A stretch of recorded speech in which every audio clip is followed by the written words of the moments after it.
باللہ من الشیطان الرجیم بسم اللہ الرحمن الرحیم قال اللہ تعالی فی القرآن المجید والفرقان الحمید وما ارسلناک الا رحمتا للعالمین آمنت باللہ صدق اللہ مولانا العظیم وبلغنا رسولہ النبی الکریم الامین قال رسول اللہ صلی اللہ علیہ وآلہ وسلم النکاح من سنتی فمن راغب عن سنتی فلیس منی او کما قال صلی اللہ علیہ وآلہ وسلم ان اللہ وملائکتہ یصلون علی النبی یا ایھا الذین آمنوا صلوا علیہ وسلموا تسلیما۔ سب آپ ایک دفعہ محبت کے ساتھ پڑھیں اللہم صلی علی سیدنا و مولانا محمد وبارک وسلم وصلی علیہ الصلاۃ والسلام علیک یا سیدی یا رسول اللہ وعلی آلک و اصحابک یا سیدی یا خاتم النبیین۔ خالق کائنات کی حمد و ثنا لجپال کریم آقا صلی اللہ علیہ وآلہ وسلم کی بارگاہ میں درود و سلام کا نذرانہ پیش کرنے کے بعد میں خالق کائنات سے دعا گو ہوں کہ ہم سب دوستوں کا آنا اکٹھے ہونا اپنی پیاری بارگاہ میں قبول و منظور فرمائے، مجھے حق سچ بیان کرنے کی توفیق عطا فرمائے، سننے کے بعد ہم سب کو عمل پیرا ہونے کی توفیق عطا فرمائے۔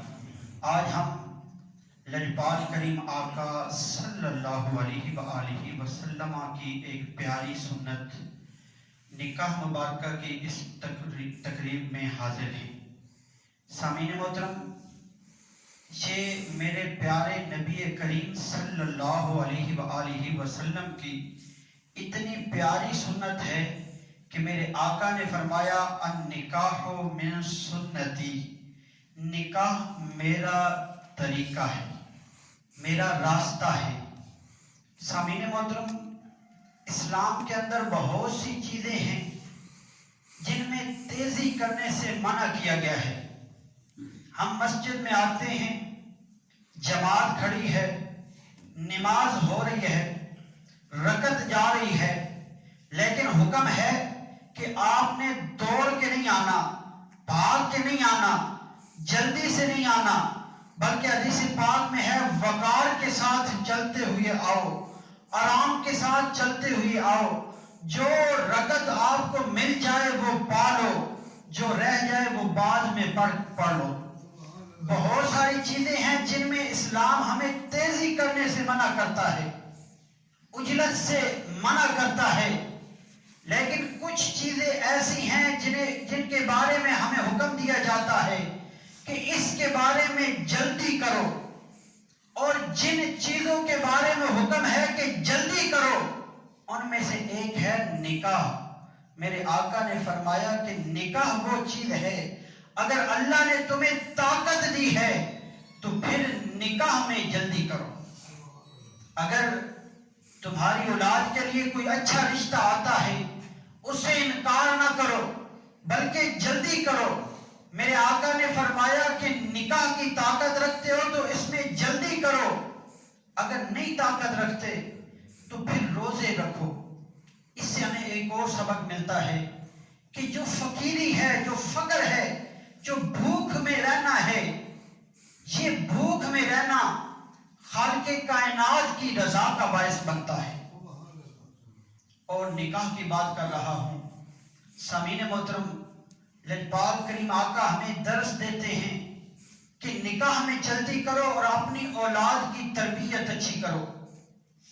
آج اس نکاح کے موقع پر میں اپنے آپ کو بھی اور آپ سب دوستوں کو یہ بتانا چاہتا ہوں کہ سامعین محترم، اگر ہم چاہتے ہیں کہ ہماری آنے والی نسلیں دین اسلام پر چلتے ہوئے خوش زندگی گزاریں تو جب اپنی بیٹیوں کی تربیت کرتے ہو، جب اپنے بیٹیوں کو گھر سے رخصت کرنے لگتے ہو تو انہیں سیرت حضرت فاطمہ الزہرا پڑھ کر پہلے خود پڑھا کرو، پھر ان کو سکھایا کرو۔ وہ کون تھی؟ وہ دنیا کی سب سے عظیم انسان انسان سید الانبیاء، انبیاء کے جو سردار تھے ان کی بیٹی تھی. لیکن اگر ہم ان کی زندگی پہ نظر دوڑائیں تو میرے نبی نے انہیں جب گھر سے رخصت کیا، جس گھر کی طرف رخصت کیا، تو اپنی بیٹیوں کو بتاؤ کہ اس نبیوں کے تاجدار کی بیٹی جس گھر میں گئی تھی وہاں مال کی فراوانی نہیں تھی، وہاں پر دنیا کا جاؤ جلال نہیں تھا، دنیا کی مال کی روانی نہیں تھی، اس گھر کے اندر فاقے ہوتے تھے. میرے نبی کی بیٹی اپنے ہاتھ سے چکی پیسا کرتی تھی اور رات کو مصلی پہ کھڑے ہو کر میرے رب کی اتنی عبادت کیا کرتی تھی کہ ایک سجدہ مکمل نہیں ہوتا تھا، رات گزر جایا کرتی تھی. میری اس نبی کی بیٹی. سامعین محترم، اپنی بیٹیوں کو بتاؤ کہ تمہارا باپ کچھ نہیں ہے.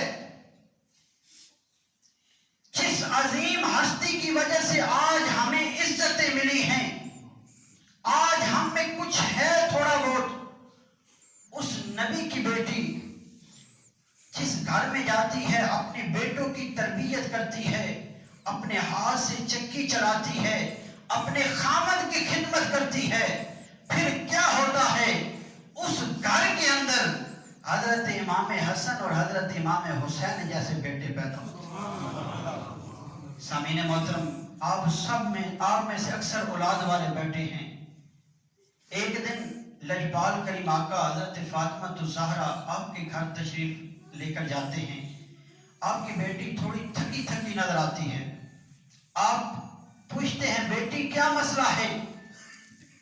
اصرار کے بعد وہ بتاتی ہیں کہ 3 دنوں سے گھر میں کھانے کے لیے کچھ نہیں ہے. تو سامعین محترم، میرے آقا نے اپنی بیٹی کو یہ درس دیا کہ بیٹی ہم صبر کرنے کے لیے آئے ہیں اور دنیا کو بتانے کے لیے آئے ہیں کہ یہ مال، یہ دنیا کا مال ہمیں اس کی ضرورت نہیں ہے، ہم نے صرف خالق کائنات کو راضی کرنا ہے. پھر وہ لونڈیوں والا واقعہ. حضرت فاطمہ الزہرا بھی میرے نبی کی بارگاہ میں عرض کرتی ہیں کہ لونڈیاں اتنی تقسیم کر رہے ہیں، غلام تقسیم کر رہے ہیں، میں بھی چاہتی ہوں کہ مجھے کوئی لونڈی دی جائے. تو میرے آقا نے فرمایا میری بیٹی، لونڈی تو دنیا والوں کے لیے ہیں، یہ تو ایک دنیا کا سلسلہ ہے، چلتا رہے گا، میں تجھے اس سے بہتر تحفہ نہ عطا کروں. تو آپ کو 33 مرتبہ سبحان اللہ، 33 مرتبہ الحمدللہ، 34 مرتبہ اللہ اکبر کا تحفہ دیا گیا. تو آپ نے عرض کیا کہ یہ لونڈیوں سے بہتر تحفہ کیا صرف میرے لیے ہے؟ تو میرے آقا نے کہا کہ اے میری بیٹی، تیرے صدقے سے، تیری وجہ سے یہ جو تحفہ ہے صرف تیرے لیے نہیں ہے بلکہ یہ قیامت تک آنے والے میری امتیوں کے لیے. تو سامعین محترم، اپنی بیٹیوں کو جب رخصت کرو تو انہیں یہ بتایا کرو کہ میری بیٹی اگر تیرے سسرال میں بھی تجھے محنت کرنی پڑے، تجھے مشقت اٹھانی پڑے، تو پھر اس عظیم ہستی کی بیٹی کو یاد کرنا اور اپنے ذہن میں بٹھا لینا، اگر وہ اپنے ہاتھ سے چکی چلا سکتی ہے تو تو کیوں نہیں چلا سکتی ہے. اور اپنے بیٹوں کو بتاؤ کہ وہ صحابہ کرام اپنے پیٹ پہ پتھر رکھ کر گزارا کرتے تھے، دین اسلام پہ چلتے تھے. ارے وہ صحابہ کرام تو صحابہ کرام، جب میرے آقا نے اپنے پیٹ سے کپڑا اٹھایا، صحابہ کرام نے ایک پتھر باندھے ہوئے تھے، میرے نبی نے 2 پتھر باندھے ہوئے تھے. سامعین محترم، آج کا درس یہی ہے کہ جتنا رب نے دیا ہے اس کے اوپر اللہ تعالیٰ کی اس رضا پر راضی رہیں.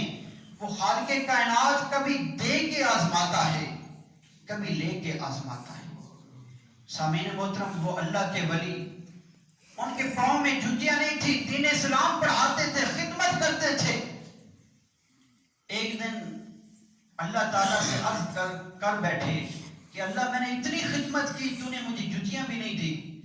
تو مسجد کے دروازے پہ ایک بندے کو دیکھتے ہیں جس کے پاؤں ہی نہیں ہیں، تو فوراً اللہ کا شکر ادا کرنے کے لیے سجدے میں گر پڑتے ہیں کہ رب تو نے مجھے پاؤں تو عطا کیے ہیں. تو ایک ہی نسخہ یاد رکھو کہ جب دنیا کے معاملے میں دیکھنا ہے تو اپنے سے کم تر کو دیکھو، تمہارے اندر شکر آ جائے گا. اگر دین کے معاملے میں دیکھنا ہے تو اپنے سے اوپر کو دیکھو. ہم دنیا کے معاملے میں اوپر والوں کو دیکھتے ہیں، دنیا دین کے معاملے میں ہم کہتے ہیں یار فلاں سال کے بعد نماز پڑھتا ہے، ہم جمعہ تو پڑھ لیتے ہیں. نہیں، اگر کوئی تہجد پڑھتا ہے، تم فرض پڑھتے ہو، تو تم کوشش کرو اس تہجد والے سے آگے بڑھنا ہے. خالق کائنات سے دعا گو ہوں کہ خالق کائنات سب سے پہلے مجھے عمل پیرا ہونے کی توفیق عطا فرمائے، اور آپ جن احباب نے سنا ہم سب کو عمل پیرا ہونے کی توفیق عطا فرمائے.